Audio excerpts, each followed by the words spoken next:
하나님의 말씀 룻기 1장입니다. 6절에서부터 18절까지. 룻기 1장 6절에서 18절까지.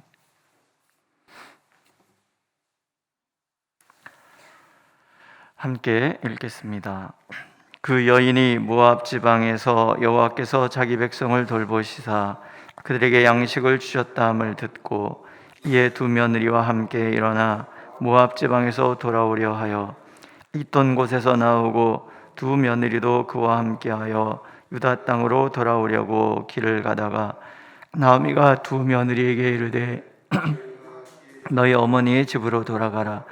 너희가 죽은 자들과 나를 선대한 것 같이 여호와께서 너희를 선대하시기를 원하며 여호와께서 너에게 허락하사 각기 남편의 집에서 위로를 받게 하시기를 원하노라 하고 그들에게 입맞춤에 그들이 소리를 높여 울며 나오미에게 이르되 아니니이다. 우리는 어머니와 함께 어머니의 백성에게로 돌아가겠나이다 하는지라. 나오미가 이르되 내 딸들아 돌아가라. 너희가 어찌 나와 함께 가려느냐? 내 태중에 너희의 남편 될 아들들이 아직 있느냐? 내 딸들아 되돌아가라. 나는 늙었으니 남편을 두지 못할지라. 가령 내가 소망이 있다고 말하든지 오늘 밤에 남편을 두어 아들들을 낳는다 하더라도 너희가 어찌 그들이 자라기를 기다리겠으며 어찌 남편 없이 지내겠다고 결심하겠느냐? 내 딸들아 그렇지 아니하니라. 여호와의 손이 나를 치셨으므로 나는 너희로 말미암아 더욱 마음이 아프도다 하며 그들이 소리를 높여 다시 울더니 오르바는 그의 시어머니에게 입맞추고 룻은 그를 붙쫓았더라. 나오미가 또 이르되 보라 내 동서는 그의 백성과 그의 신들에게로 돌아가나니 너도 너의 동서를 따라 돌아가라 하니 룻이 이르되 내게 어머니를 떠나며 어머니를 따르지 말고 돌아가라 강권하지 마옵소서. 어머니께서 가시는 곳에 나도 가고 어머니께서 머무시는 곳에서 나도 머물겠나이다. 어머니의 백성이 나의 백성이 되고 어머니의 하나님이 나의 하나님이 되시리니 어머니께서 죽으시는 곳에서 나도 죽어 거기 묻힐 것이라. 만일 내가 죽는 일 외에 어머니를 떠나면 여호와께서 내게 벌을 내리시고 더 내리시기를 원하나이다 하는지라. 나오미가 룻이 자기와 함께 가기로 굳게 결심함을 보고 그에게 말하기를 그치니라. 아멘. 룻기의 핵심은 인자입니다. 선으로 번역이 됐는데요. 헤세드, 제가 자주 말씀드리죠. 하나님께서 인간에게 베푸시는 조건 없는 사랑, 은혜, 아가페라는 말과 같은 말입니다. 하나님께서 인간에게 베푸시는 그 인자와 또 인간이 인간에게 베푸는 인자가 어우러진 이야기. 그래서 하나님의 놀라우신 은혜가 나타난 이야기가 이제 룻기다 그런 뜻이에요. 근데 이 룻기의 배경이 베들레헴입니다. 스가랴서에 보면 베들레헴 에브라다는 유다 고을 중에 가장 작은 고을이다 이런 얘기를 하거든요. 그만큼 베들레헴이라는 동네는 이스라엘에서 유대 땅에서 작은 동네, 그러니까 작은 마을에서 일어난 인자의 이야기 그런 얘기를 하는 거예요. 누구도 알아주지 않는 마을에 누구도 알아주지 않는 사람들이 살았는데 그들 가운데서 서로 값없이 베푸는 사랑으로 교제하였다 그런 얘기예요. 무슨 얘기겠어요? 하나님께서 바라보시는 그 소박함들이 어떤 건가? 아주 작은 마을에서 일어난 아주 소박한 사랑의 이야기예요. 그런데 이 소박한 사랑의 이야기가 다윗에게까지 가는 거예요. 이스라엘의 왕이었던 다윗의 집안의 이야기, 그 이야기의 출발이 소박함에서 시작한다. 그러니까 우리의 일상 속에서 우리가 베푸는 사랑, 작은 이 호의, 이런 것들이 하나님 보시기에는 굉장히 중요하다는 거예요. 내가 누군가를 값없이 사랑하는 그 사랑의 모습이 결국은 하나님께서 우리에게 베푸시는 그 사랑의 이야기로까지 발전을 하고 우리의 사랑의 이야기가 하나님의 사랑의 이야기로까지 성장할 수 있다. 그런 얘기예요.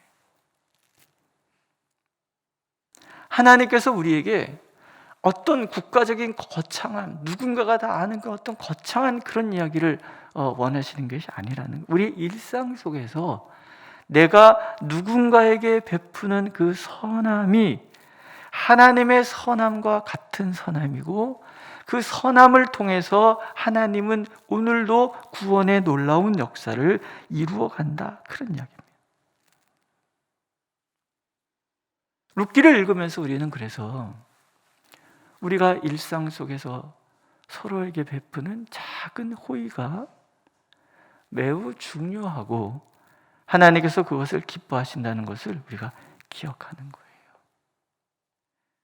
시어머니가 며느리에게 베푸는 호의, 선대, 인자, 며느리가 시어머니에게 베푸는 그 인자, 그리고 보아스가 룻에게, 룻이 보아스에게, 보아스가 나오미에게, 나오미가 보아스에게, 또 베들레헴 그 동네 사람들이 나오미에게 베푸는 이런 아름다운 이야기들이 서로 얽히고 설키는데, 이게 하나님을 왕으로 두지 않는 제멋대로 자기들 소견에 옳은 대로 행하는 그 시대 속에 도드라지게 하나님의 눈에 띄었다라는 거예요. 오늘 이 시대가 어떻든 간에 내가 예수 그리스도를 믿는 그리스도인으로서 우리가 우리 교회 공동체 안에서 어떻게 살아야 되는 거예요. 오늘 누군가가 어려움을 당했을 때 내가 베푸는 작은 한마디, 내가 다 겪은 나머지잖아, 힘내, 그리고 도와주고 또 기도해주고 격려해주고 손잡아주고, 이런 것들이 모이고 모일 때 그리스도의 구원의 그 놀라운 은혜의 강물 속에, 강물이 도도하게 흘러가는 그런 역사가 우리 가운데 나타난다라는 거예요. 우린 자꾸 사랑한다 그러면 거창한 것을 자꾸 생각하는데 그렇지 않다는 거예요. 하나님께서는 내 일상 속에서 나의 작은 그 인자, 그 조건 없이 사랑하는 그런 호의들, 이런 것들을 통해서 하나님의 놀라운 역사를 이루게 되고, 그리스도의 거룩한 계보가 그런 역사의 흐름이다, 이 얘기를 하나님은 룻기를 통해서 들려주시는 거죠. 먼저 하나님께서 베푸시는 인자들을 보세요. 불행의 연속은 사람을 무기력하게 하잖아요. 행복을 찾아 떠났던 모압에서의 10년, 나오미에게는 불행의 연속이었습니다. 10년이라는 시간은 굉장히 긴 시간이에요. 한 사람을 완전히 무너뜨릴 수 있는 그런 시간이 10년이고, 그 시간만큼 나오미의 마음속에 희망은 다 소진됐고, 아무런 희망이 없는 그 삶은 본인이 얘기하는 대로 마라, 고통의 연속이었다는 거죠. 그런 나오미에게 하나님께서 인자를 베푸시는 거예요. 그 여인이 모압 지방에서, 절망의 땅이죠, 모압 지방에서 여호와께서 자기 백성을 돌보시사 그들에게 양식을 주셨dam을 들었다. 약속의 땅에 머물러 있었던, 같이 흉년을 겪었던 그들에게 하나님께서 흉년을 허락하셨다. 듣게. 믿음은 들음에서부터 나는 거예요. 하나님께서 이 절망에 빠져있는 나오미의 귀에 고향 땅에 양식이 풍부하다, 이런 소식을 듣는 거예요.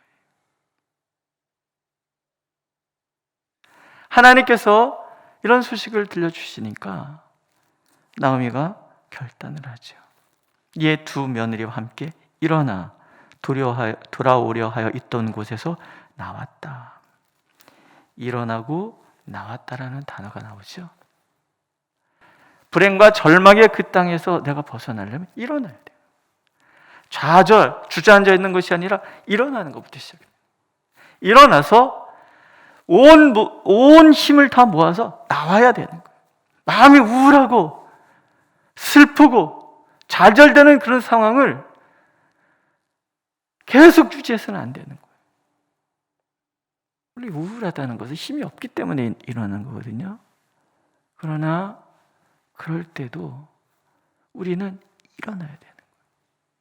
일어나서 하나님께로 약속의 땅으로 돌아오기로 결단하고 그리고 거기서 나오는 거예요.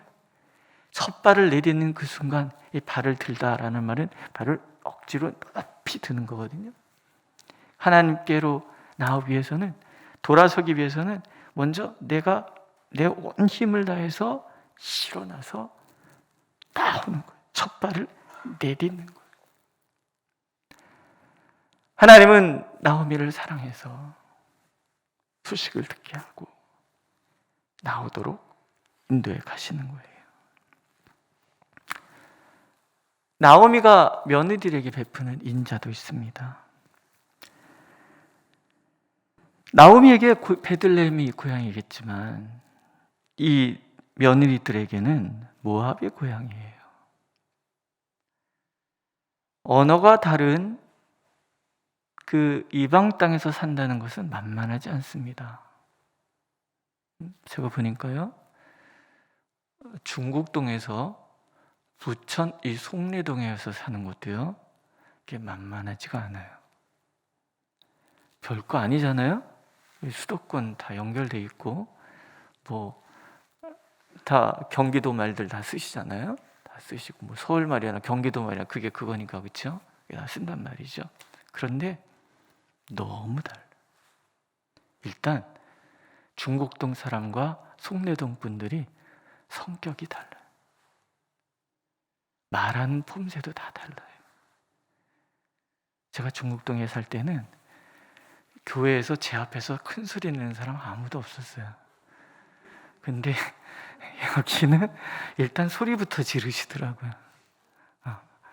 회의를 진행할 때 제가 그만하시죠 그랬을 때 끝까지 말하는 사람 아무도 없었어요. 근데 그만해도 될 것 같은데요, 그런데도 끝까지 하고 싶은 말 다 하시잖아요. 달라요. 너무 달라요.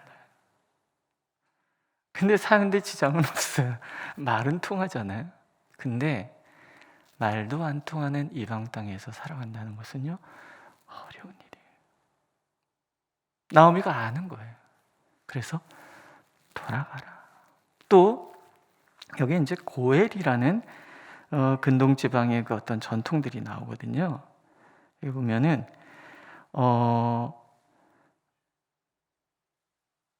나오미가 이런 얘기 하잖아요. 너희들이 남편 없이 사는 게 옳지 않다. 만일에 내가 지금 결혼을 해서 아들을 낳았다 치자. 언제까지 그 아들이 자랄 때까지 기다리겠느냐. 얘기는 우리가 그 예수님의 그 부활 논쟁에서 나오잖아요. 형이 결혼을 해서 아이 없이 죽으면 동생이 형수와 결혼을 해서 대를 잇도록 해줘야 되는 거예요. 동생이 없으면 그 집안 사람 중에 누군가 일을 해줘야 되는 게 보아스 이 룻의 이야기가 그런 얘기거든요. 그 얘기를 꺼내면서 나는 가망이 없다. 그러니까 너희가 돌아가라. 어찌 나와 함께 남편 없이 고생을 하겠느냐. 너희가 나를 선대한 것, 죽은 자들과 나를 선대한 것 같이 여호와께서 너희를 선대하기를 원한다라는 얘기가 뭐냐면, 여기서 선대하다, 하나님께서 선대하시다라는 얘기가 인자의 헤세드라는 말이에요. 하나님의 인자와 이 여인들의 인자가 동일시되고 있어요. 그러니까는 나오미는 며느리들이 자기를 사랑하는 것이 하나님이 값없이 자기를 사랑하는 그 사랑과 같다라고 생각을 해요. 그래서 어머니, 시어머니인 이 나오미도 며느리들에게 가장 좋은 사랑을 베풀어 주는 거예요. 돌아가라. 가서 너희들 행복하게 살아라. 고생은 나만 하면 돼. 그 얘기. 근데 저는 이게 너무 예쁘고 너무 아름답게 보이는 거예요. 사람들이요, 고생을 하게 되면 마음이 각박해지잖아요. 근데 이 어머니도 그렇고 며느리들도 그 마음이 사라지지 않았어요. 각박해지지 않았어요. 돌아가라 얘기했더니 며느리들이 소리 높여 울어요. 통곡하며 오는 거예요. 기가 막힌 얘기를 들은 거잖아요. 그래서 안 간다고, 어머니랑 같이 가겠다고 그래요. 어머니가 또 울면서 얘기를 하는 거예요. 아니다, 돌아가라. 그러니까 오르반은 울다가 입 맞추고 돌아가요. 근데 중요한 얘기는 룻이에요. 붙쫓았다라는 말이 나와요. 붙쫓았다는 말은 우리에게 좀 익숙하지 않은 말이잖아요. 근데 이 말은 찰칵 달라붙었다, 껌딱지, 그런 얘기입니다. 룻은 나오미 껌딱지가 되는 거예요. 나오미가 다시 설득하거든요. 보라, 내 동서는 그의 백성과 그의 신들에게로 돌아가니 너도 돌아가라. 근데 룻이 엄청난 이야기를 합니다. 그게 16절, 17절 말씀이에요. 한번 다시 읽어볼게요. 룻이 이르되 내게부터 시작. 내게 어머니를 떠나며 어머니를 따르지 말고 돌아가라 강권하지 마옵소서. 어머니께서 가시는 곳에 나도 가고 어머니께서 머무시는 곳에서 나도 머물겠나이다. 어머니의 백성이 나의 백성이 되고 어머니의 하나님이 나의 하나님이 되시리니 어머니께서 죽으시는 곳에서 나도 죽어 거기 묻힐 것이라. 만일 내가 죽는 일 외에 어머니를 떠나면 어머니께서 내게 벌을 내리시고 더 내리시기를 원하나이다. 결단이죠. 어머니의 백성이 나의 백성이 되고 어머니의 하나님이 나의 하나님. 모압의 그모스 신을 섬기던 이 여인이 개종을 하는 거예요. 이제는 여호와 하나님을 섬기는 하나님의 사람이 되겠다라고 결단하는 거예요. 나오미에게서 무엇을 본 거예요? 나오미의 삶을 본 거예요. 그렇지 않습니까? 돌아가라라고 얘기하고 고통은 나만족하다라고 얘기하는 이 마음의 씀씀이가 평소 10년의 삶이 어땠는가를 보여주는 거예요. 무엇인가를 봤기 때문에 룻은 결단하고 어머니의 하나님을 나의 하나님으로 받아들이는 거예요. 그리고 그 사랑을 어머니에게 베푸는 거죠. 나중에 보아스가 이런 얘기를 해요. 여호와께서 내게 행한 일에 보답하기를 원하며 이스라엘 하나님 여호와께서 그의 날개 아래에 보호를 받으러 온 내게 온전한 상 주시기를 원하느라. 그러니까 룻이 어머니의 사랑하는 그 사랑하는 마음으로 어머니를 따르면서 하나님을 믿는 하나님의 자녀가 되는 거예요. 그랬더니 인자의 하나님께서 하나님의 날개 그늘 아래 들어온 이 룻을 보호해 주시기로 결심하시는 거예요.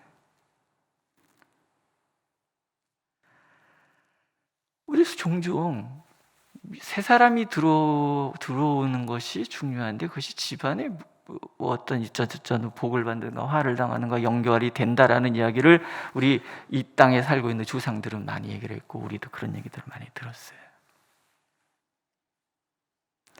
우리가 예수 믿기 전에 집에 두 종교가 있으면 안 된다는 얘기 많이 했죠. 그래서 핍박 많이 받았단 말이에요. 그렇지 않다는 얘기를 하는 거예요. 하나님을 믿게 되면 하나님께서 그 날개 그늘 아래 우리를 품어주시는 거예요. 우리를 인도해 가시는 거예요. 하나님께서 복을 주시기로 결심을 하시는 거예요. 우리의 옛사람의 모든 가치관을 내려놓고 하나님을 따르기로 하면 우리를 따라오던 어둠의 모든 권세들이 다 떠나가도록 하나님이 보호해 주시는 거예요. 시편 17편의 말씀에 날개 그늘 아래 우리를 품으신다 그러잖아요. 하나님이 품어주시는 거예요. 믿음은 떠나는 거예요. 옛삶, 옛 가치관, 그 어둠에서 일어나 나오는 거예요. 나와서 하나님의 날개 그늘 아래 들어가는 거예요. 나오미가 그러하고 룻이 그러한 거예요. 그러면 하나님께서 그 불행의 자리에서 일어나게 하시고 나오게 하시고 인도하셔서 들어가게 하시고 마침내 복을 받도록 만들어 가시는 이게 인자인 거예요. 오늘 우리 삶 속에 일어나고 있는 사수함 속에서도 우리가 그렇게 사랑을 베풀고 하나님의 날개 그늘 아래서의 삶을 살아간다면 하나님은 오늘도 변함없이 우리에게 작고 사소한 우리지만 하나님의 크신 구원의 역사를 가지고 우리를 인도해 가시는 거예요. 반드시 벗어나도록 도와주시고 마침내 하나님의 그 은혜의 풍성함에 머물도록 우리를 인도해 가실 거예요. 믿으십니까? 네, 오늘도 그 사랑 가운데 온전히 머무는 저와 여러분들이 되시기를 하나님은 원하고 계십니다. 기도하겠습니다. 하나님, 하나님의 인자가 우리를 어둠에서 일어나고 벗어나도록 인도해 주시고 우리의 서로 간의 인자가 하나님의 놀라운 인자의 그늘 아래 머물게 한다는 사실을 깨닫게 하시니 감사를 드립니다. 하나님, 우리가 서로 사랑하게 하옵소서. 거창한 것이 아니라 따뜻한 말 한마디, 작은 격려, 그리고 서로를 위한 기도, 그리고 필요를 조금씩 채워주는 그런 마음들을 모여서 하나님의 놀라우신 은혜를 이루어가도록 우리 가운데 함께하여 주옵소서. 예수님의 이름으로 기도드렸습니다. 아멘. 하늘에 계신 우리 아버지의 이름을 거룩하게 하시며 아버지의 나라가 오게 하시며 아버지의 뜻이 하늘에서와 같이 땅에서도 이루어지게 하소서. 오늘 우리에게 일용할 양식을 주시고 우리가 우리에게 잘못한 사람을 용서해 준 것 같이 우리 죄를 용서해 주시고 우리를 시험에 빠지지 않게 하시고 악에서 구하소서. 나라와 권능과 영광이 영원히 아버지의 것입니다. 아멘.